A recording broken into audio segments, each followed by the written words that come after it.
Hey everybody, Schrodinger's Baby Seal back again with even more footage to look at. It's been a busy week for Final Fantasy VII Rebirth.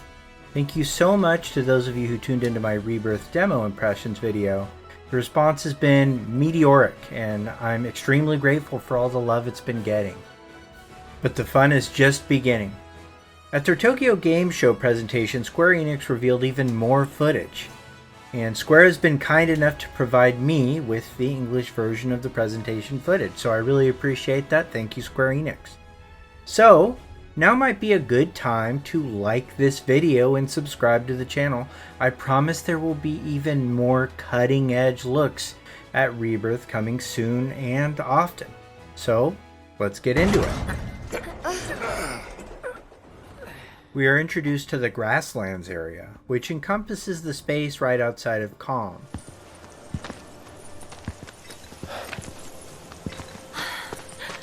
Wow.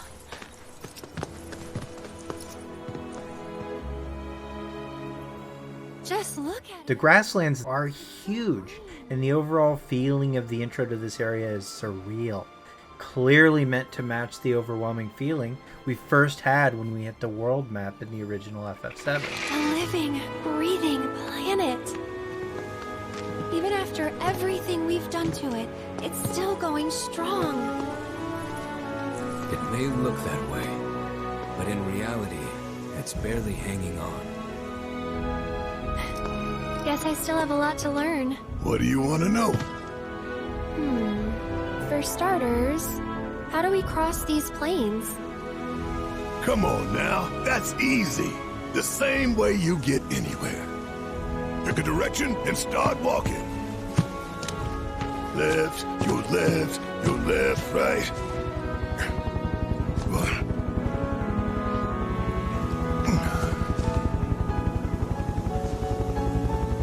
One of the first details we get indicating that the lore of this world is really expanding is a look at these aircraft, the Gelnica.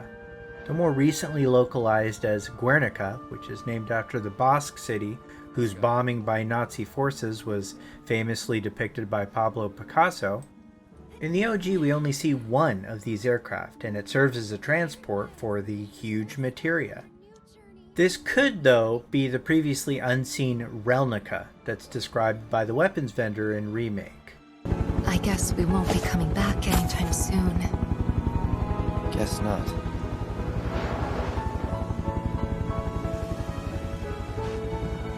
Let's go.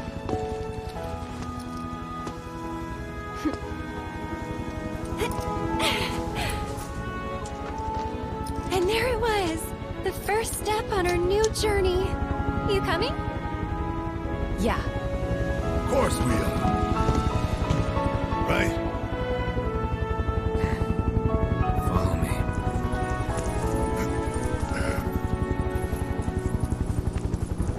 All right, let's get this show on the road, people.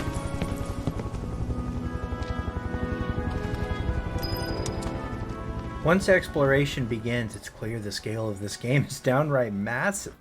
And the music, friends, the music.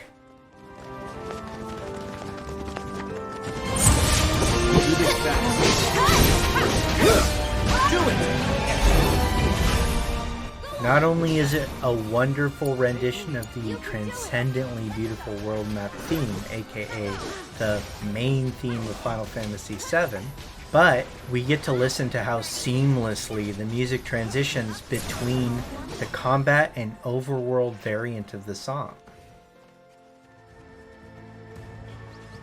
We see aqueduct-like ruins that seemingly represent a relic of the Republic of Junon, which is lore that's been established recently and I spoke about briefly on my previous video. Once again, we're seeing how expansive traversal is in this game. We find out that yes, the party can swim, even without Chocobos.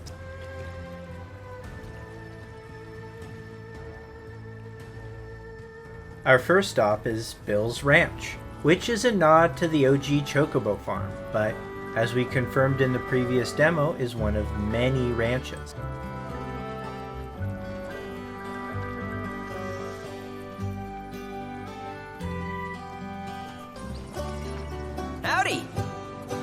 Saw the sign. Need some chocobos to cross the swamp. Sorry, Pops, but you're out of luck. Pops. Got no more birds. Last one went this morning. Could've fooled me, kid. These are spoken for. That or they're not fit for riding. But I can see you're in a bind, so I'll bump you up the list. For a price, of course. Which is? 10 grand each. The thing is, we don't have that kind of money. Or any, really. Well, there is one other option. Only cost you $1,000. Is what a scoundrel might say. But I wouldn't dream of distressing y'all further. Just so happens one of our birds ran off the other day. Wild thing, but still a fine chocobo. If you can manage to find and catch him, then he's yours. Free of charge. You sure? Yeah, why not? Name's Pico. The hardest-headed bird you'll ever meet. By far. And he's the spitting image of Pops here. You can start by looking for his tracks. Find those, and you're sure to find the feet that made him. Now, wild chocobos can be a bit skittish around people.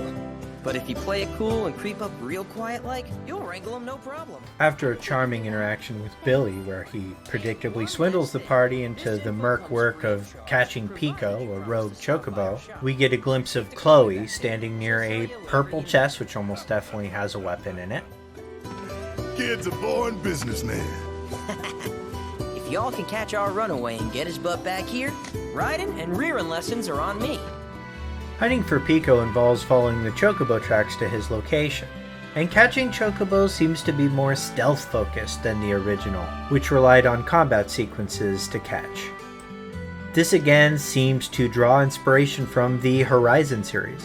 Cloud sneaks past the guard chocobos and we approach Pico, eventually securing it with rock throws and a geese all green.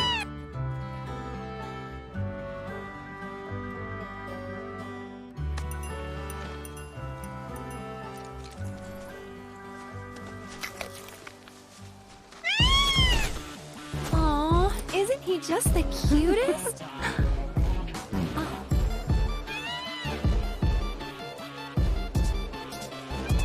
You know, they are kind of similar. Totally.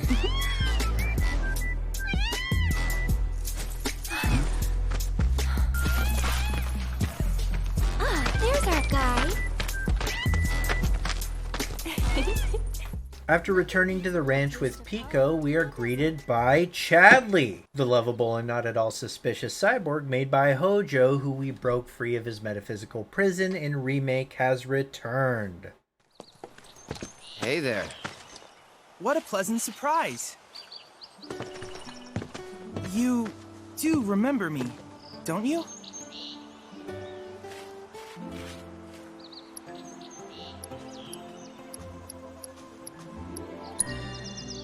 I knew you would. It was an absolute pleasure working with you in Midgar. Thank you again. Your invaluable intel allowed me to create so much materia.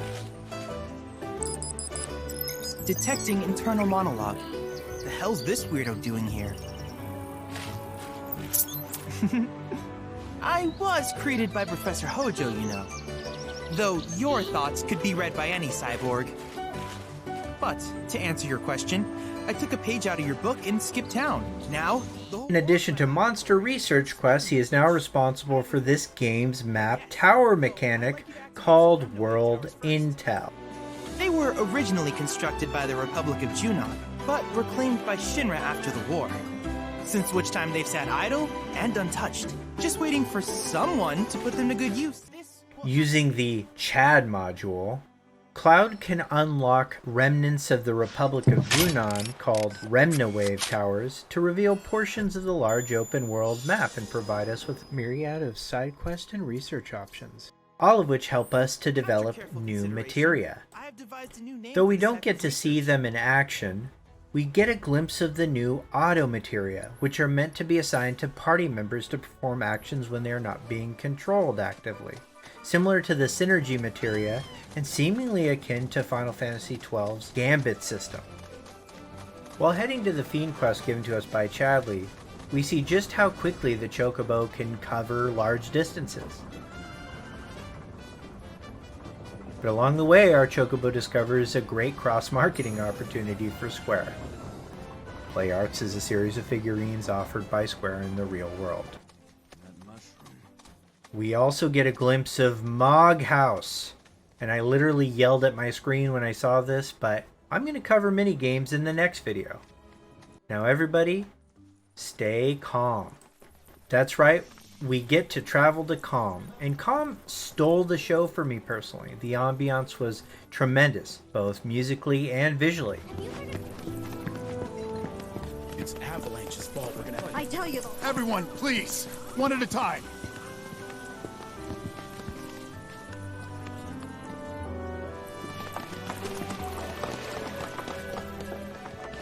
We are introduced to a Witcher-style job board, and after accepting a mission from a farmer named Oliver, the quest is added to our quest tab, and we can fast travel to the quest giver immediately.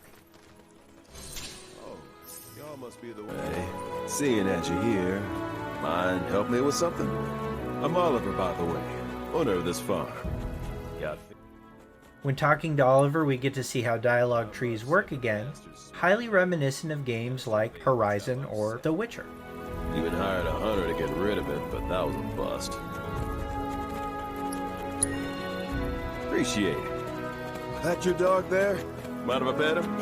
I don't, but he might. Who's a good boy? It's you. Something tells me he's not all bark. Hey, you know, your pup might be able to track the fiend's scent. Using Red 13 and the Chocobo sense of smell, we track the monsters hounding Oliver's livestock, and we bring the playthrough to a close. As always, consider liking and subscribing if you want more content like this. Thank you so much. See you guys soon.